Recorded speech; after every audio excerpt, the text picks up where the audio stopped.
Samantala, bukas na po nakatakdang maglabas po ang Judicial and Bar Council ng long list na mga pagpipilian bilang susunod na Chief Justice. Saksi si Lia Manyalak del Castillo. Dahil lalo pang bubusisiin ng Judicial and Bar Council o JBC, posibleng mabawasan na raw bukas ang 24 na natirang nominado para maging Chief Justice. We will also look into their prima facie qualifications. Tomorrow we're scheduled to meet again to come up with a long list. When we say the long list, yun yung listahan na ipapublish natin so that the public may submit their opposition or comments regarding the possible nominees.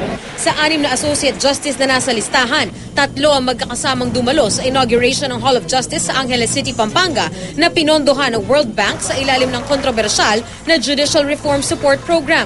Si Associate Justice Maria Lourdes Sereno umiwas sa media, habang sina Associate Justices Antonio Carpio at Teresita Leonardo de Castro matipid ang mga sagot sa amin. I will not turn down the opportunity to serve the judiciary. Because I belong to the first 5 most senior justice.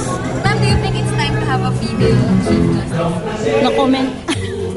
Kasama pa rin si Justice Secretary Laila De Lima sa mga nominado at hindi raw hadlang sa ngayon ang nakabinbing disbarment complaint laban sa kanya. Pero pagdating sa shortlist na isusumite sa Pangulo, At the time of voting, kailangan na-resolve na yung mga disbarment cases in her favor. sa July 24 hanggang 27 inaasahang magsisimula ang public interviews ng JBC. Ako si Lia Manyalak del Castillo, ang inyong saksi.